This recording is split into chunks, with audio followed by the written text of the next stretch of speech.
Luar biasa ya, kita selalu mengucap syukur dalam segala hal. Karena itu tema khotbah saya. Berulang-ulang saudara, saya percaya saudara dan saya sering dengar firman ini. Mengucap syukur, mengucap syukur. Sering banget saudara dengar firman ini, tapi saya percaya ketika saudara mendengarkan firman ini, saudara lebih firm lagi, saudara lebih mengerti lagi apa itu ucapan syukur. Baik, kita mulai mengucap syukur saudaraku. Nah, next kita lihat 1 Tesalonika 5 ayat 18. Kita baca bersama-sama 3-2 ya. Mengucap syukurlah dalam segala hal, sebab itulah yang diberkati Allah dalam Kristus Yesus sebagai Yes. Mengucap syukurlah dalam segala hal, sebab itulah yang dikehendaki Allah di dalam Yesus Kristus bagimu. Menurut saya ayat ini penting sekali saudaraku yang kekasih. Dan ayat ini tidak bisa kita lewatkan dalam hidup kita sehari-hari. Dan ayat ini menurut saya menjadi salah satu kunci dalam hidup kita. Karena apa? Ketika kita melakukan ini, kita akan melihat mujizat terjadi dalam hidup kita. Amin, saudaraku. Kita melihat firman Tuhan digenapi dalam hidup saudara dan saya. Ayat ini diawali dengan apa, saudara? Kalau saudara simak baik-baik, ayat ini dimulai dengan apa? Kurang keras. Ayat ini dimulai dengan apa? Ya, next kita lihat. Betul sekali saudara. Next kita lihat ya. Mengucap syukur. Lanjut, apa yang kita bisa lihat dari ayat ini saudara? Yes, dalam segala hal ya. Lanjut, apa yang kita bisa lihat dari ayat ini saudaraku? Itulah yang dikehendaki Allah. Saudara yang hadir hari ini, buka telinga baik-baik ya, bahwa Allah menginginkan saudara mengucap syukur. Mengucap syukur itu zona kehendaknya Allah. Jadi Allah mau yang hadir di sini semuanya mengucap syukur. Katakan amin. Amin. Dalam segala hal, mau baik tidak baik keadaan kita tetap mengucap syukur. Oh yang amin sedikit ya. Amin. Baik tidak baik keadaan kita, saya mau katakan Yesus tetap baik. Yesus tetap menoleh, kata orang Kupang saudara. Dia tetap baik. Karena apa saudara? Itulah yang dikehendaki Tuhan. Saudaraku yang kekasih, saudara yang kekasih, hidup ini kalau kita tidak bisa mengucap syukur, stres. Setuju dengan saya? Tidak ada damai sejahtera, nggak ada sukacita, karena kita nggak bisa mengucap syukur, saudara. Ayat ini bukan untuk saudara dan saja, untuk saya juga. Seperti pedang bermata dua. Nggak saya teriak-teriak di sini, saya juga teriakin untuk diri saya sendiri. Kadang-kadang roh itu penuh, daging itu lemah, saudara. Maunya mengucap syukur, tapi yang ada bersungut-sungut. Tapi di sini nggak ada. Ucapan syukur itu menjadi ungkapan iman kita bahwa di dalam segala keadaan Allah yang saudara sembah itu bekerja bagi engkau. Allah yang saudara sembah itu berkarya bagi engkau. Dalam segala keadaan Allah memberikan yang terbaik bagi saudara dan saya. Berikan tepuk tangan bagi dia. Next kita lihat. Ya, mengucap syukur. Saya mau sebelum ini nggak apa-apa. Seberapa besar sih ucapan syukur saudara pada Tuhan? Terus yang jadi masalah, apa saja yang kita syukuri dalam hidup kita? Lanjut, bagaimana cara kita bersyukur kepada Tuhan? Bagaimana? Saudaraku, bersyukur itu dalam bahasa Latinnya gratitude, ya, adalah suatu keadaan kita mengucap syukur dan berterima kasih atas nikmat, atas pemeliharaan Tuhan yang Tuhan sudah berikan bagi saudara dan saya. Nah, mengapa sih perintah untuk selalu mengucap syukur? Yang pertama, saudaraku, bersyukur adalah penguat atau amplifier. Saudara, kalau zaman dulu itu ada amplifier, saudaraku. Ya, amplifier itu untuk apa ya? Untuk musik supaya bagus lah. Itu kebaikan. memperkuat hal-hal yang baik dalam hidup kita, untuk kebaikan diri kita sendiri, membantu untuk mengatasi kesulitan. Dan manfaat bersyukur itu apa? Membuang rasa iri hati, saudara. Ya ampun, orang itu ya kok hidupnya enak banget, jalan dari satu negara ke negara lain, naik pesawat yang bisnis kelas. Dan orang itu ya aduh luar biasa, rumah tangganya bahagia, suaminya kemana-mana gandeng tangan istrinya, nggak kayak saya, suaminya gandeng di mall tangan kita supaya kita nggak belanja. Ya kalau bilang sama istrinya, sayang, kalau hati-hati, suami kita haleluya 12 kali. Ya, dia tuh bisa disayang sama suaminya, sayangnya luar biasa. Kenapa suami saya tidak seperti itu? Boro-boro bilang saya, kerjanya marah melulu. Apa-apa saya salah. Bagaimana saya bisa mengucap syukur? Ada keluar rasa iri hati, saudara. Saudara, saya ini pelayanan kemana-mana, belum tentu orang yang kaya hidupnya lebih berbahagia dari saudara. Masalah mereka lebih banyak dari kita, saudaraku. Maka bersyukurlah dalam segala keadaan. Suamimu tidak mengasihi engkau, tetap kasihi dia. Amin. Nanti kalau suamimu sakit, yang urus siapa? Istrinya. Ada yang berkata demikian kepada saya, aduh ibu, suami saya, aduh, sama orang lain tuh baik banget, bu, giliran sama saya, ya ampun. Baik bagaimana bu? Misalnya nih begini, ada tukang parkir, terus kan harusnya parkir itu 2.000 bu, dikasihnya ke suami saya, sama suami saya ke tukang parkir itu 10.000 bu. Saya bilang kebanyakan itu saya, kebanyakan. Terus suaminya nggak makan, jangan kamu pelit sama orang-orang lain. Kita itu harus tidak boleh pelit sama orang lain. Giliran istrinya minta uang belanja karena kurang, saya minta dong uang belanja kurang. Kamu tuh gak bisa irit ya.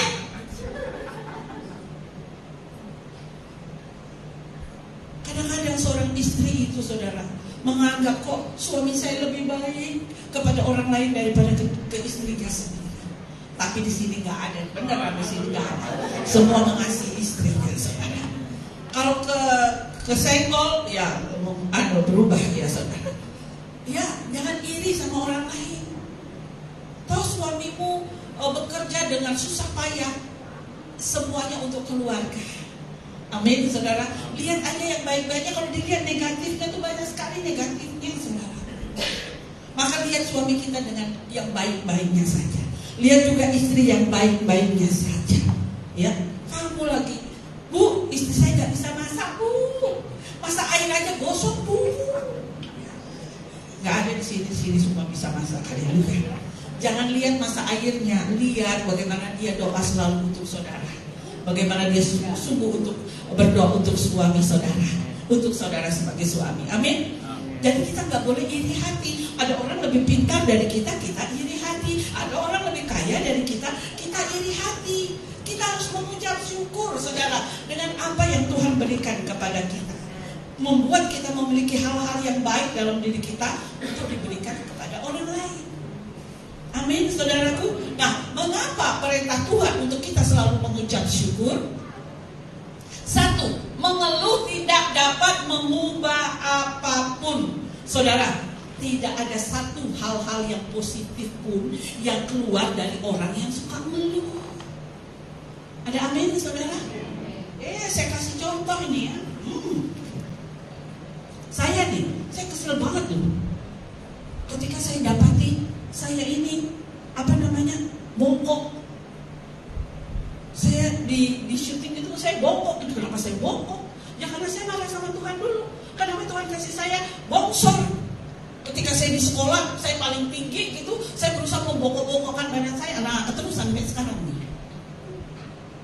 Saya juga merasa gini, mengeluh gitu. Bibir saya paling bawah ini kan domble. You know domble? Nggak ada yang tahu domble di sini.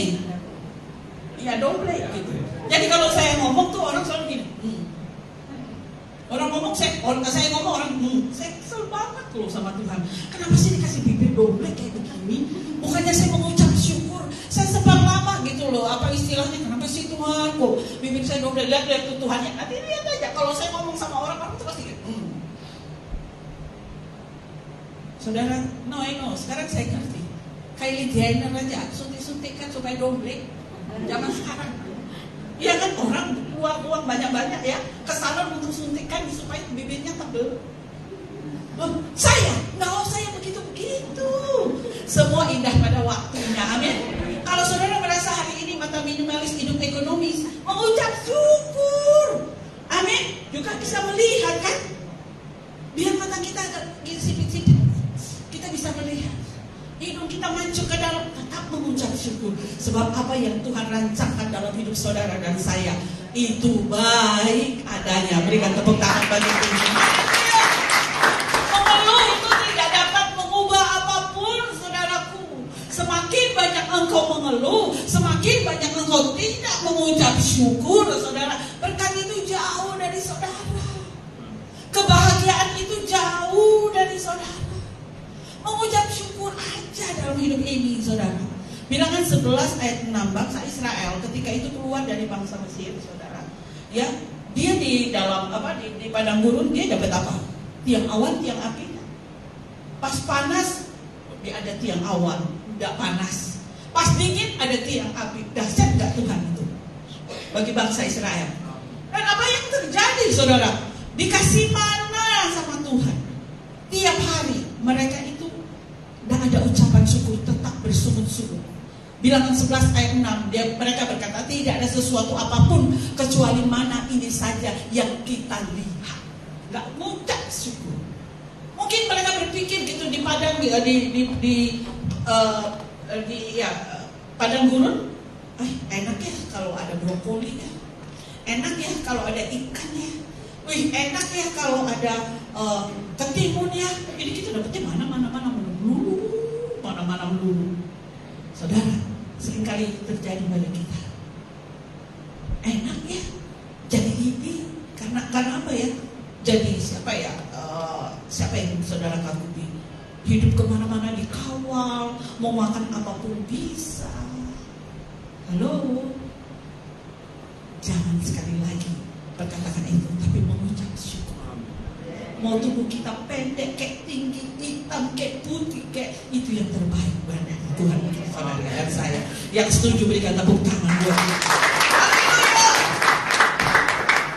Ya, saudaraku, karena mengeluh tidak dapat mengubah apapun dalam hidup saudara dan saya. Mengeluh itu kadang-kadang orang itu jadi kebiasaan, saudara. Dan mengeluh itu menjadi suatu kebanggaan akhirnya, saudara. Kalau nggak mengeluh, mereka menganggap gini, hidup ini kurang berwarna. Kalau nggak ngeluh, memang tuh suamiku tuh lelet bang. Memang tuh istriku tuh nggak bisa apa-apa, nggak kayak istri orang. Mengeluh tiap hari, saudara. Ketika kita memiliki dua teman, satu mengeluh dan satu tidak, pilih yang mana? Tentu saudara dan saya memilih yang tidak mengeluh. Yang jadi pertanyaannya, mengapa sih saudara dan saya suka mengeluh? Itu yang jadi pertanyaan. Mengapa saudara dan saya suka mengeluh? Saudara dan saya suka mengeluh karena saudara kecewa, apa yang saudara harapkan tidak sesuai yang saudara dapatkan. Itu yang membuat saudara mengeluh. Maunya ini, dapatnya yang lain. Seperti orang Israel tadi, saudaraku. Oleh karena itu, sekali lagi, mengeluh tidak dapat mengubah apapun juga. Saudara, saya sudah katakan dengan teriak-teriak begini, saudara pulang harus lakukan. Ketika saudara mau mengeluh, ingat, mengeluh tidak dapat mengubah apapun. Ada amin, saudara? Jadi stop untuk mengeluh. Ini harus dipraktekkan, saudara. Jangan saya teriak-teriak sampai berbusa di depan. Saudara di rumah tetap mengeluh. Saudara datang ke gereja untuk mendengarkan firman, dan firman ini saudara lakukan dalam hidup saudara sehari-hari. Amin, saudaraku. Jadi ingat, sampai rumah saudara praktekkan. Yang kedua, dengan mengucap syukur akan memberkati kita sendiri. Ya, Efesus 5 ayat 20, baca bersama-sama yuk. 3, 2, iya. Ucaplah syukur senantiasa atas segala sesuatu dalam nama Tuhan kita Yesus Kristus kepada Allah dan Bapa kita. Kalau saudara mengucap syukur, saya percaya Tuhan akan memberkati saudara dan saya. Walaupun keadaan saudara tidak bisa untuk mengucap syukur saja. Ada tahun 1800-an seorang pemilik panti asuhan bernama George Muller, saudaraku. Hari itu mereka harus makan dan rupanya persediaan makanan habis, saudaraku. Dan ketika persediaan makanan habis, sedangkan anak-anak dan para staf harus makan. Apa yang George Muller lakukan, saudara? Dia kumpulkan semuanya, saudara, di meja makan, saudara. Dan piring-piring diberikan di meja, seakan-akan mereka akan makan walaupun tidak ada makanannya. Dan mereka berdoa bersama-sama mengatakan begini, Tuhan terima kasih atas berkat yang Kau berikan pada hari ini. Padahal hari itu tidak ada makanan sama sekali, saudara, di atas piring. Dan ketika ia berkata amin, pintu diketok, tok tok tok tok. Rupanya ada orang bawa satu truk, saudaraku, roti, ya, untuk panti asuhan ini. Dan tidak saja roti, susu. Jadi ada truk yang macet, saudara. Sedangkan truk ini harus membawa ke panti asuhan susu. Dan ditolong sama orang yang ingin membawa roti ini ke panti asuhan. Dan susu itu diberikan ke panti asuhan ini. Kadang-kadang kita nggak mengucap syukur, saudara. Tuhan mau saudara dan saya mengucap syukur buat apa yang ada dan yang tidak ada pun. Tuhan mau saudara dan saya untuk mengucap syukur. Jadi kapan saudara dan saya harus mengucap syukur? Selalu, saudara. Untuk apa saudara mengucap syukur? Untuk segala sesuatu. Saudara nggak napas aja. Saudara kalau ke rumah sakit ya saudara, untuk beli tabung gas ini mahal, saudara. Sahabat kita saja yang lagi sakit, saudara, sudah mengeluarkan uang sekian banyak sekali, saudara.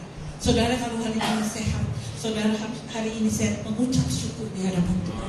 Datang ke gereja dengan semangat, bukan datang ke gereja dengan tidak semangat. Yang di sini harus semangat semua sebagai tanda ucapan syukur bahwa Tuhan itu baik. Berikan tepuk tangan bagi saudara. Apakah saudara yang hadir di sini adalah orang yang suka mengucap syukur? Seringkali orang yang di gunung pengennya ke pantai, ya kan? Di gunung sudah asik dingin-dingin, pengennya ke pantai. Nah sudah sampai di pantai, aduh panas, pinginnya ke gunung. Iya kan saudaraku? Pada musim kemarau, pada musim kering, aduh pinginnya hujan ya, enak ya kalau hujan ya. Nah giliran dikasih hujan sama Tuhan, aduh cucian gak kering-kering gara-gara hujan.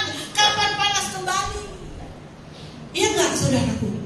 Atau saudara sedang di rumah gak berpergian gitu. Capek di rumah nih, kita gak keluar-keluar, gak ke mall, kan gitu. Setelah sampai di mall, ngapain juga di mall ya? Mendingan di rumah kita tidur. Kita gak keluarin duit banyak-banyak. Ya begitu kan kita ya. Saudaraku yang kekasih, ada orang yang ingin memiliki anak. Setelah memiliki anak, dia bilang begini, ternyata repot juga ya punya anak. Bayar sekolahnya mahal. Anak itu pengeluarannya banyak. Ada juga yang berkata gini, kita kan sudah punya anak cewek, harusnya kita punya anak cowok ya. Nah, yang punya anak cowok, kita harusnya punya anak cewek ya. Aduh.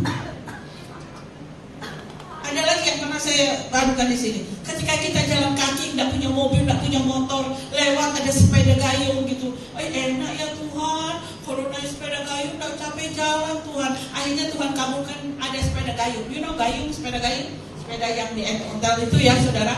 Nah sudah punya sepeda gayung, lewat motor di samping kita gitu. Lalu Tuhan enak dia nggak gayung Tuhan, kasih dong aku motor Tuhan. Akhirnya dikasih motor lagi, hujan, lewatlah mobil saudara. Tuhan enak ya kalau punya mobil ya Tuhan, nggak kehujanan, nggak kepanasan, dikasih mobil lagi saudara. Sudah gitu dikasih mobil, macet lagi. Macet, sedangkan dia buru-buru mau pergi ke kantor. Lewat helikopter, aduh Tuhan, kalau punya helikopter. Halo, manusia itu gak pernah ada puasnya. Orang yang semacam ini, coba lihat saya saudara. Orang yang semacam ini tidak pernah akan bahagia. Ada amin? Amin. Segala sesuatu tampak indah hanya sebelum dimiliki. Setelah dimiliki, semuanya itu tidak menarik bagi dia. Oh, setelah naik mobil, oh cuma begini toh rasanya. Punya sepeda, oh cuma begini toh rasanya. Semua tampak menarik ketika kita belum memiliki, dan ketika kita memiliki itu tidak menarik lagi. Saudaraku, dan kalau sudah begitu, kapan bahagia ada dalam diri kita? Mari kita senantiasa bersyukur. Sebab dengan bersyukur kita memperoleh kekuatan untuk sanggup menghadapi masalah dan berkemenangan di dalam Tuhan. Yuk, Lukas agak panjang, next kita lihat. Lukas 17 ayat 11 sampai 19. Bisa ditayangkan, kita tolong Feli. Lukas 17 ayat 11 sampai 19. Ini ayat agak panjang tapi harus kita baca. Ya. Dalam perjalanannya ke Yerusalem, Yesus menyusur perbatasan Samaria dan Galilea. Ketika ia memasuki suatu desa, datanglah 10 orang kusta menemui dia. Mereka tinggal berdiri agak jauh dan berteriak, "Yesus, Guru, kasihanilah kami." Lalu ia memandang mereka dan berkata, "Pergilah, perlihatkanlah dirimu kepada imam-imam." Dan sementara mereka di tengah jalan, mereka menjadi tahir. Seorang dari mereka ketika melihat bahwa ia telah sembuh, kembali sambil memuliakan Allah dengan suara nyaring. Ia tersungkur di depan kaki Yesus dan mengucap syukur kepadanya. Orang itu adalah seorang Samaria. Lalu Yesus berkata, "Bukankah ke-10 orang tadi semuanya telah menjadi tahir? Di manakah yang 9 orang itu? Tidak adakah di antara mereka yang kembali untuk memuliakan Allah selain daripada orang asing ini?" Lalu ia berkata kepada orang itu, "Berdirilah dan pergilah, imanmu telah menyelamatkan engkau." Tuhan Yesus sengaja, saudara, melintasi Samaria dan Galilea, wilayah perbatasan, saudara, supaya bisa bertemu dengan orang penyakit kusta ini. Saudara, hanya 1 orang yang mengucap syukur. Mengapa hanya 1 orang? Karena dia orang Samaria, ya, dia merasa tidak berhak, saudara, untuk menerima kesembuhan, tapi dia sembuh dan dia datang mengucap syukur. Kadang kita anak Tuhan, anak yang dikasihi dan sudah ditebus dengan darahnya. Begitu banyak berkat-berkat yang Tuhan berikan atas kita, dan satu hal, kita lupa mengucap syukur. Harusnya kita mengucap syukur dari hal-hal yang kecil maupun hal-hal yang besar. Tadi malam saya teringat, siapa namanya, Rika, yang saya teringat yang main drum, nama lupa saya. Leonel. Saya teringat Leonel. Saya pikir gini, aduh Tuhan, Leonel sudah lama ya nggak main di EOM gitu. Pagi ini saya lihat dia yang main. Loh, bagaimana saya tidak mengucap syukur sama Tuhan? Yuk, berikan tepuk tangan yuk bagi Tuhan. Iya, dari hal-hal yang kecil saja Tuhan tuh memperhatikan kita. Ada nggak ucapan syukur? Apalagi hal-hal yang besar, saudara. Maka firman Tuhan bilang, setia dalam perkara kecil, engkau akan diberikan perkara-perkara besar. Kalau dari hal yang kecil kita nggak mengucap syukur, bagaimana kita mendapat hal-hal yang besar? Dan jangan lupa, kita yang memberi kita siapa? Tuhan kan. Jadi kita harus tahu siapa yang memberkati kita. Ya, lanjut, karena dia itu butuh keselamatan. Dan saudara dan saya butuh keselamatan. Mujizat kesembuhan sesungguhnya tidak menyelamatkan, tapi kita, Yesus adalah penyelamat sejati. Setiap kita pasti mati, ya. Tapi Yesus adalah jalan keselamatan kita. Saudaraku, yang ketiga, rasa syukur membuat kita sehat. Saya ulang, rasa syukur membuat kita sehat. Amsal 15 ayat 13, hati yang gembira memupur membuat muka berseri-seri, tetapi kepedihan hati mematahkan semangat. Kesehatan adalah berkat dari Tuhan yang kita terima setiap hari. Terkadang kita seringkali meremehkan nilai dari kesehatan yang kita miliki. Saudara, penelitian menunjukkan bahwa ketika kita bersyukur, kesehatan fisik dan emosional kita itu menjadi sehat. Katakan amin. Amin. Memiliki gaya hidup yang bersyukur, saudara, meningkatkan sistem kekebalan tubuh dalam hidup kita. Makanya orang yang sering bersyukur jarang dia kena stres. Orang yang bersyukur jarang sekali kena depresi. Nah, oleh karena itu, mengapa tidak ada alasan untuk saudara dan saya untuk tidak bersyukur? Amin, saudaraku. Ya, seseorang yang hatinya penuh bersyukur, saudara, berarti dia menyaksikan kemana-mana bahwa hidupnya tidak berkekurangan. Amin. Orang yang hatinya penuh ucapan syukur, berarti dia sedang menyaksikan ke orang lain bahwa hidupnya tidak kekurangan. Amin, saudara. Oleh karena itu sekali lagi, jangan saudara tidak mengucap syukur. Karena itu menguntungkan hidup saudara. Amin. Ada seorang bos, saudara. Bos ini mau memasuki mobilnya yang mewah dan dia bertanya kepada sopirnya, bagaimana cuaca hari ini? Si sopir menjawab begini, cuaca hari ini adalah cuaca yang saya sukai. Saudaraku yang kekasih, dengan penasaran yang namanya bosnya ini, maksudmu tuh bagaimana sih? Kok kamu yakin kalau hari ini adalah cuaca yang kamu sukai?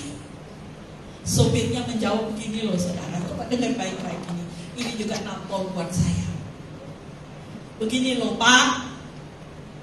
Saya sudah belajar bahwa saya tidak selalu mendapatkan apa yang saya sukai.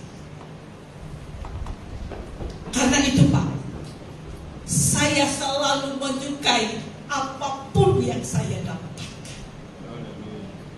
Haleluya, saudara. Jawaban singkat ini adalah ucapan syukur, wujud syukur. Kalau saudara bersyukur, saudara ada dalamnya sejahtera.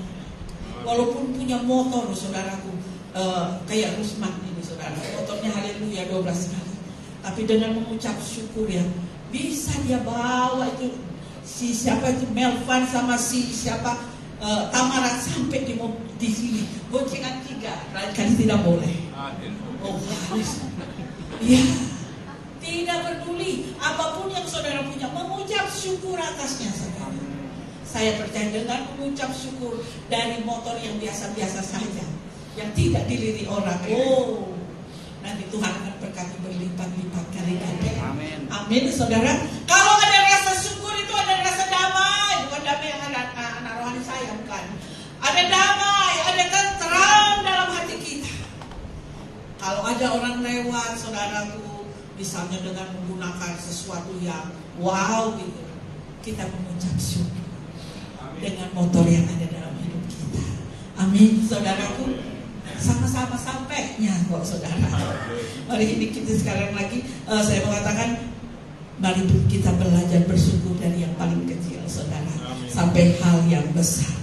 Saya mau tanya, bersyukur dahulu baru bahagia, atau bahagia dulu baru bersyukur? Apapun jawaban saudara, ya, yang penting kita bersyukur. Amin, saudara.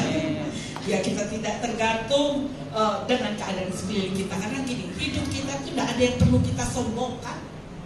Kalau kita punya mobil banyak, tidak ada yang perlu kita sombongkan. Apapun yang kita punya itu tidak akan bisa kita sombongkan. Yuk, kita lihat yuk. Next.